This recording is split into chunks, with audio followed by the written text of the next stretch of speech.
Assalamualaikum warahmatullahi wabarakatuh.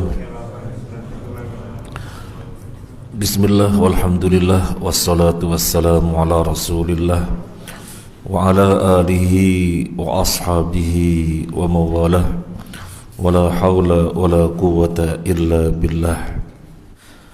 Masyiral muslimin rahimakumullah, kajian kita kitab tauhid yang ditulis oleh Syekh Muhammad At-Tamimi, yang ada bukunya bisa diambil, ada di rak beberapa eksemplar, bisa dimanfaatkan sehingga bisa lebih maksimal di dalam kita mengikuti kajian. Sekarang bab 49 halaman 156, mensyukuri nikmat Allah dan mengakui nikmat itu berasal darinya. Ini judulnya, mensyukuri nikmat Allah dan mengakui bahwa nikmat tersebut berasal darinya. Dimulai dengan firman Allah surat Fussilat ayat 50, walain adzaqnahu rahmatan minna min ba'di dharra'a massathu layaqulanna hadza li. Dan jika kami merasakan kepadanya sesuatu rahmat dari kami, dia ditimpa kesusahan, pastilah dia berkata, ini adalah hakku. Awalnya seseorang ditimpa kesusahan, ditimpa kesulitan, kemudian Allah hilangkan kesulitan tersebut, Allah singkirkan kesusahan tersebut, sehingga yang ada pada dia adalah kenikmatan. Apa yang dia katakan? Hadza li, hadza li, ini adalah hakku. Dalam menafsirkan ayat ini, Mujahid mengatakan, ini adalah karena usahaku. Yo pantaslah aku mendapatkan kenikmatan seperti ini.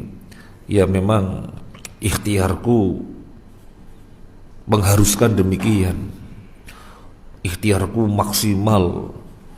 Ya wajar kalau aku dapat nikmat seperti ini. Dan akulah yang berhak dengannya. Aku telah berikhtiar, aku telah berusaha, maka wajib aku mendapatkan ini. Ini tafsir dari Mujahid rahimahullah. Kemudian tafsir dari Ibnu Abbas. Ibnu Abbas gurunya, seorang sahabat. Kalau Mujahid muridnya, seorang tabi'in.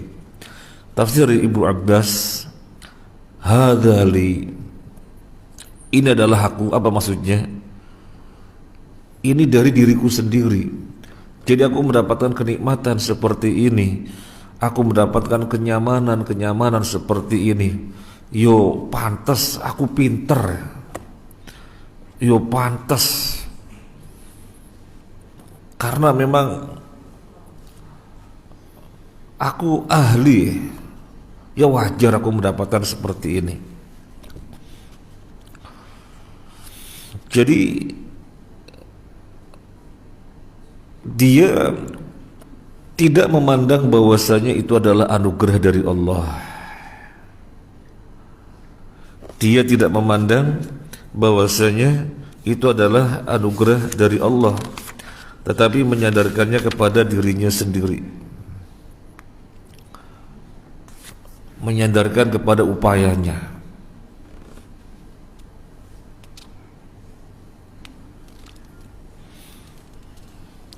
Kemudian yang berikutnya surat Al-Qasas ayat 78 yang dinukil oleh muallif, surat Al-Qasas ayat 78. Qala innama utituhu ala ilmin indi. Ini tentang Qarun. Qarun mengatakan, sesungguhnya aku mendapatkan harta ini karena ilmu yang ada padaku. Ini ucapannya Qarun. Qarun ini orang yang sangat kaya. Qarun ini orang yang sangat kaya. Berapa kekayaannya Qarun? Mungkin yang hadir di masjid ini gak ada yang punya kekayaan seperti kekayaannya Qarun. Gak ada. Di dalam surat Al-Qasas kita lihat tentang Qarun. Ayatnya ayat berapa ini? Ayat 76. Inna Qaruna kana min qaumi Musa fabagha alaihim wa atainahu minal kunuzi ma inna mafatihahu latanu'u bil usbati ulil quwwati idh qala lahu qaumuhu la tafrah innallaha la yuhibbul farihin. Ayat 76.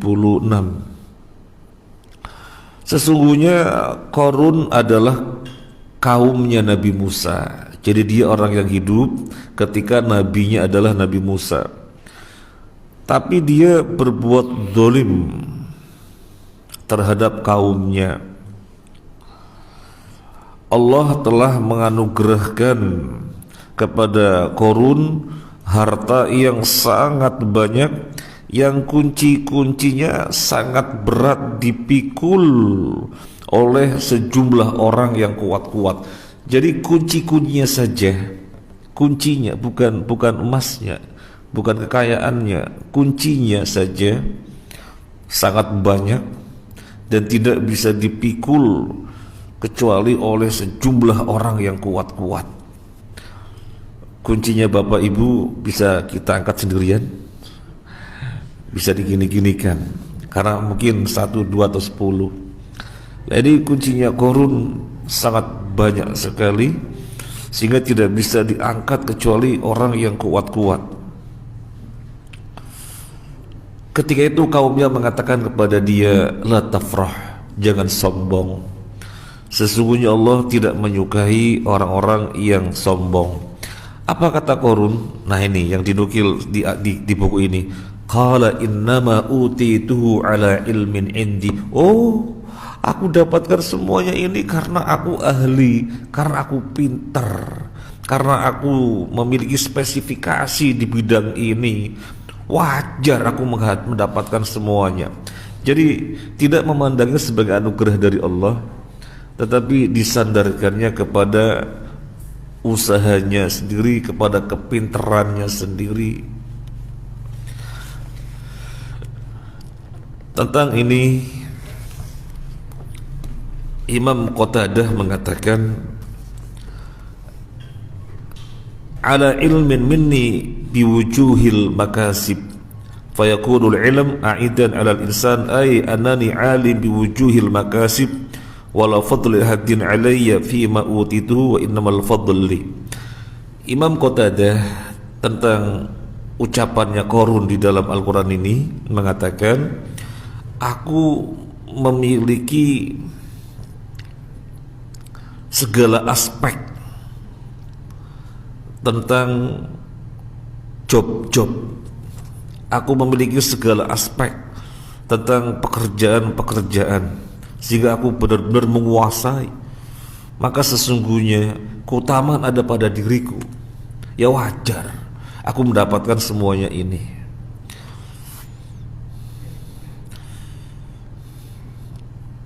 Kemudian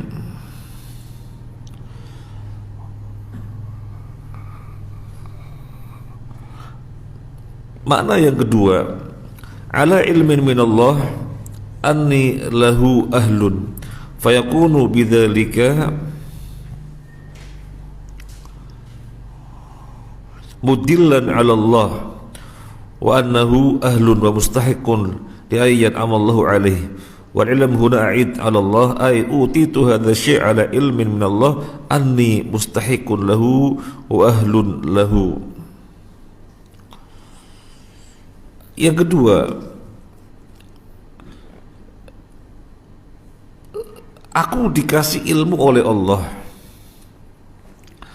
kemudian dengan ilmu itu aku menguasai semuanya, maka pantaslah aku dapat semuanya. Pantaslah aku dapat semuanya.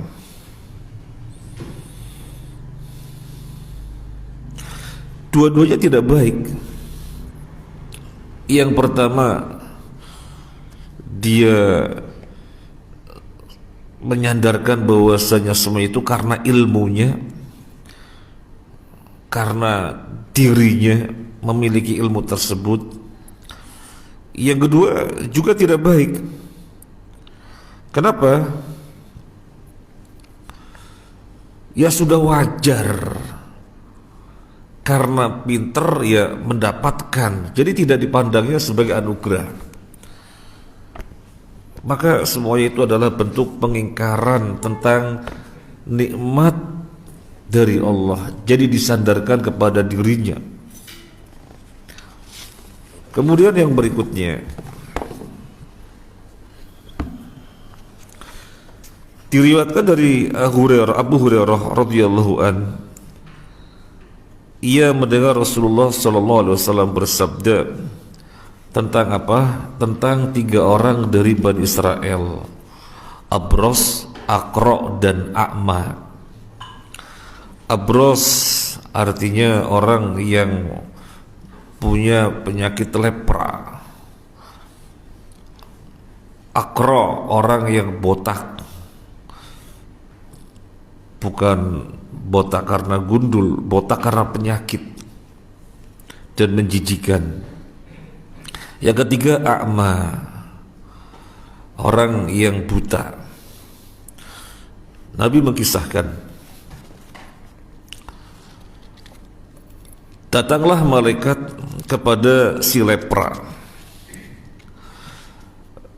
Malaikat ini berwujud manusia. Dia bertanya, apa yang paling kamu sukai? Dia menjawab, yang aku paling sukai tentunya rupa yang elok dan kulit yang bagus, enggak penyakit kayak gini sehingga orang-orang lari dari aku. Itu jawabannya. Terus kalau kekayaan, apa yang paling kamu senangi? Kalau kekayaan, yang paling aku senangi onta.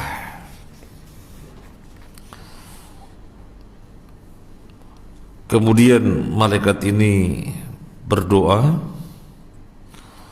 dan yang terjadi penyakitnya sembuh, dan dia memiliki, dan dia diberi onta yang bunting, yang kemudian dia kembangkan onta ini, dirawat sebaik-baiknya sampai beranak pinak seluas lembah. Kemudian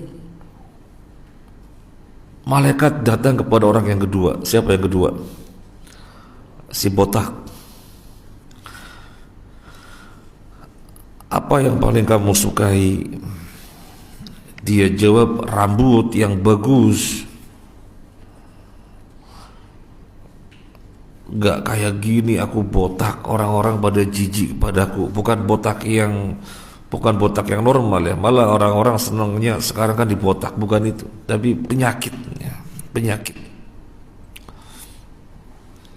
Terus kalau kekayaan, yang paling kamu sukai apa? Dia menjawab, sapi. Malaikat berdoa, dan yang terjadi, dia memiliki rambut yang bagus, sembuh dari sakitnya, dan dia diberi sapi bunting yang dia kembangkan, beranak pinak sampai seluas lembah. Sapi banyak sekali. Yang ketiga, malaikat mendatangi siapa? Siapa? Si buta. Mendatangi si buta. Malaikat dalam wujud manusia sebagaimana ke yang pertama dan yang kedua. Apa yang paling kamu sukai? Yang paling aku sukai, aku bisa melek gitu loh, biar bisa melihat dunia kayak apa. Selama ini dunia siang malam bagiku nggak beda, gelap. Terus kalau harta, apa yang paling kamu sukai? Aku paling suka kambing. Kemudian biidznillah orang ini menjadi melek melihat seperti orang normal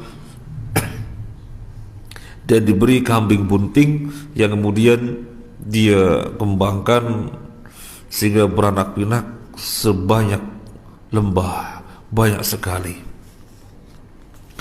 Suatu ketika malaikat tersebut datang kembali, datang ke orang yang pertama, si lepra, dan malaikat ini berwujud juga orang yang lepra. Orang yang lepra.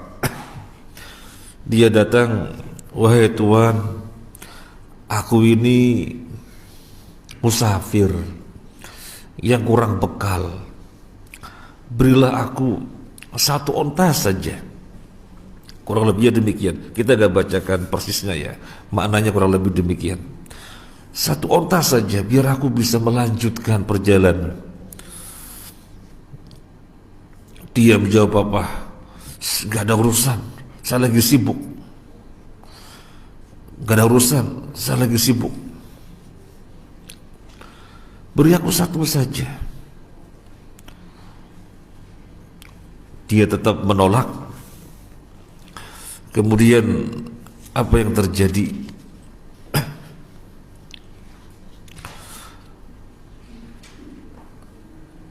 Bukankah sebelumnya kamu itu berpenyakit lepra, kemudian Allah sembuhkan, dan sebelumnya kamu tidak memiliki harta apa-apa, kemudian Allah berikan harta sehingga kamu kaya raya seperti ini? Oh, apa? Semuanya ini aku dapatkan dari nenek moyangku secara turun temurun sehingga aku kaya raya. Ya sudahlah, ditinggal.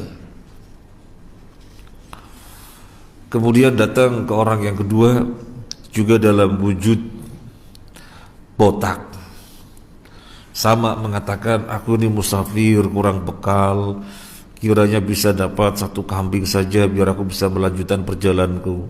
Juga ditolak. Kemudian dikatakan, bukankah kamu sebelumnya juga botak seperti aku sekarang, kemudian Allah beri kamu harta sehingga kamu kaya raya seperti ini? Enggak, ini semua karena aku bekerja dan bekerja, kurang lebihnya demikian, sehingga aku punya onta yang punya sapi yang sangat banyak. Yang pertama onta, yang kedua sapi. Kemudian malaikat datang yang ketiga, siapa? Si buta. Tuhan, tolong saya ini musafir yang kurang bekal, saya minta satu kambing saja untuk melanjutkan perjalanan saya. Sama si buta, tafadhol, ambil. Kenapa cuma satu? Ambil. Kenapa cuma satu? Dulu aku buta seperti kamu, kemudian Allah jadikan aku melek. Dan dulu aku gak punya apa-apa, kemudian ada orang ngasih kambing bunting, aku kelola sampai beranak pinak seperti ini. Ini semua anugerah dari Allah. Ambil. Apa kata malaikat? Sesungguhnya ini hanya ujian. Kamu lulus, tidak sebagaimana dua orang yang pertama. Siapa dan siapa? Si lepra dan si botak. Apa yang terjadi? Yang terjadi adalah keadaannya berbalik seperti awal. Orang yang pertama dan orang yang kedua habis. Tidak ada yang dibanggakan karena kufur terhadap nikmat. Masyaallah sini rahimakumullah. Dari hadis ini, kisah Nabi sallallahu alaihi wasallam tentang 3 orang dari Bani Israel, kita harus bisa mengambil ibrah betapapun kita hebat, betapapun kita relasinya banyak, skillnya banyak, memiliki spesifikasi bidang-bidang tertentu yang merupakan faktor-faktor untuk mendatangkan kekayaan, jangan sekali-kali memandang semuanya karena kehebatan dirinya, tetapi harus bisa memandang, merasakan dan meyakini semuanya adalah anugerah dari Allah. Katakanlah semuanya karena ikhtiar, karena skill. Sekarang siapa yang menjadikan kamu bisa berikhtiar? Siapa yang menjadikan kamu memiliki skill? Yang menjadikan adalah Allah Azza wa Jalla. Jadi ini pelajaran yang bisa diambil, dan ini bagian dari akidah. Karena kalau tidak demikian, lantas Allah tidak ridho. Kalau Allah sudah tidak ridho, bisa Allah hancurkan, sehingga seperti keadaan awal tidak punya apa-apa, sebagaimana si lepra dan si botak. Kita juga bisa melihat di dalam Perang Hunain yang baru kita bahas kemarin di kajian Zoom, membahas Al-Lu'lu' wal Marjan. Di dalam Perang Hunain, sampai Allah abadikan di dalam Al-Quran, karena terjadi peristiwa yang sesungguhnya tidak perlu terjadi pada kaum muslimin. Karena kaum muslimin tentunya dengan akidah yang kokoh, jangan sampai terjadi pergeseran. Tapi di sini terjadi pergeseran yang akhirnya Allah tidak ridho. Yang akhirnya Allah tidak ridho. Laqad nasarakumullahu fi mawatin katsiratin wa yawma Hunain idh a'jabatkum kathratukum falam tughni ankum syai'a wa dhaqat 'alaikumul ardu bima rahubat thumma wallaytum mudbirin. Sungguh Allah telah menolong kalian di dalam banyak peperangan, termasuk dalam perang Hunain. Ada apa perang Hunain disendirikan? Allah menolong kalian di dalam banyak peperangan, termasuk dalam perang Hunain. Nah, perang Hunain disendirikan, inilah yang mau dikisahkan. Idh a'jabatkum kathratukum falam tughni ankum syai'a. Ketika itu jumlah kalian banyak, tetapi jumlah yang banyak itu enggak ada artinya. Wa dhaqat 'alaikumul ardu bima rahubat, sehingga bumi yang sesungguhnya luas, bumi yang sesungguhnya luas lapang, kalian merasakannya sempit. Thumma wallaytum mudbirin, kemudian kalian lari tunggang langgang. Dalam perang Hunain kaum muslimin jumlahnya besar, kemudian mereka kurang menjaga hati, sehingga mereka mengatakan lan nuhlabal yawma min killah.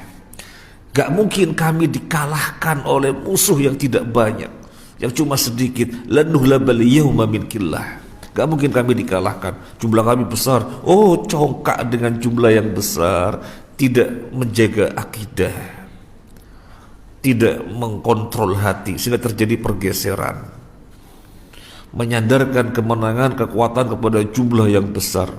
Allah tidak ridho,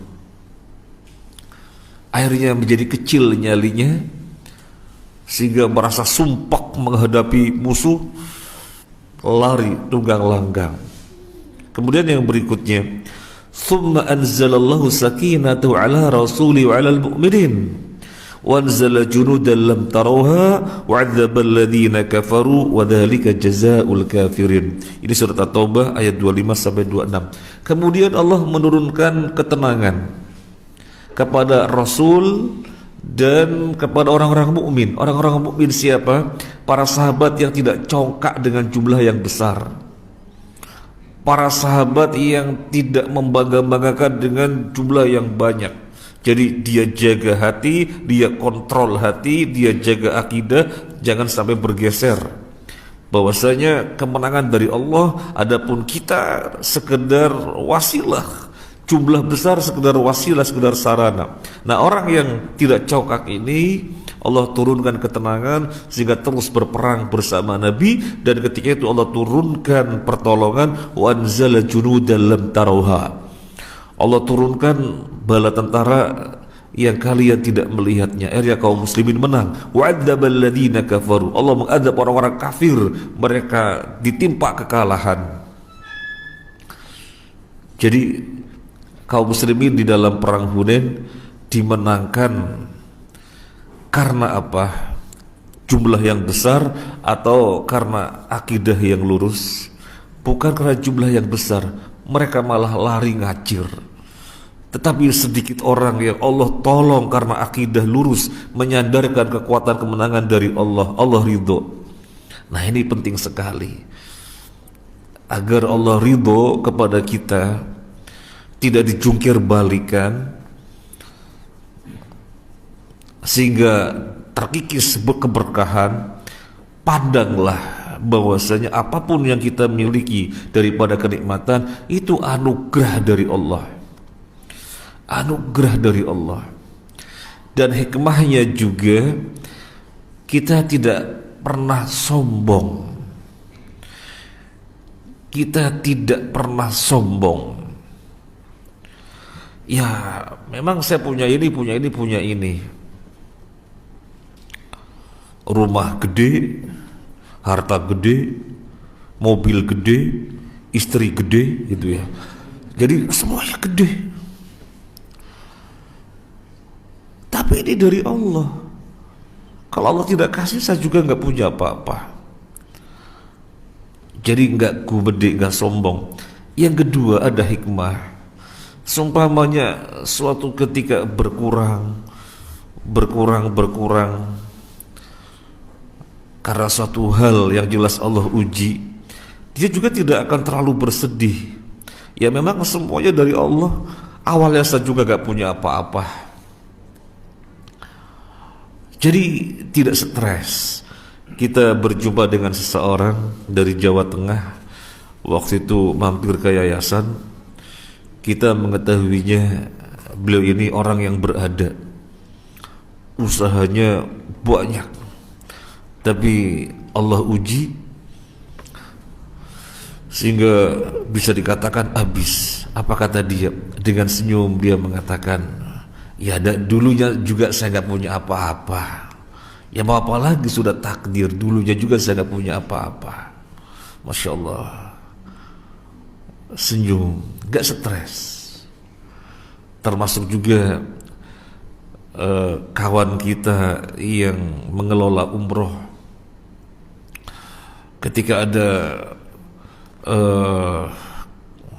keterlambatan apa itu waktu itu ya, masalah visa, sehingga jamaah haji nggak bisa berangkat karena ada keterlambatan visa di kedutaan. Padahal sudah ada sekian jamaah harus berangkat di tanggal itu, yang tentunya sudah booking hotel di sana, sudah booking tiket pesawat, sudah booking restorasi dan seterusnya. Tetapi kan angus semuanya. Saya tanya rugi berapa? 400 juta hilang. Tapi senyum. Kenapa senyum? Ya semuanya dari Allah. Sehingga ketika terjadi ujian seperti ini, ada keterlambatan visa di kedutaan yang akhirnya kena imbasnya, ya mau gimana lagi? Qadra ma syaa fa'al. Senyum. Tetapi kemudian keberangkatan yang berikutnya sudah tertutup kembali, senyum lagi. Jadi nggak pernah tidak senyum, selalu senyum. Ini hikmahnya. Nah, jadi ini bab 49 adalah mensyukuri nikmat Allah dan mengakui bahwasanya semuanya berasal dari Allah. Jaga hati kita, sehebat apapun ya, punya keterampilan, punya skill ya.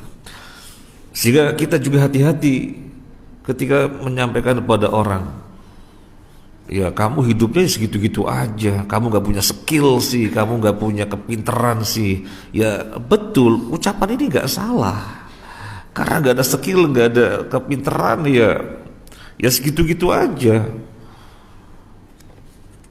gak ada salah. Tetapi harus disadari bahwasanya bukan skill, bukan kepintaran yang menjadikan orang memiliki harta, bukan, tapi semuanya adalah anugerah dari Allah. Ini kita jaga benar ya, kita jaga benar, jangan sampai akidah ini dicolong oleh setan sehingga bergeser. Lah ini kita lihat di dalam perang Hunain tadi, itu pergeseran akidah yang besar apa pergeseran akidah yang kecil? Bukan pergeseran akidah yang besar sehingga menyembah berhala, sehingga mempersekutukan Allah. Tidak. Terjadi pergeseran akidah. Dia menyandarkan kemenangan kepada sebab.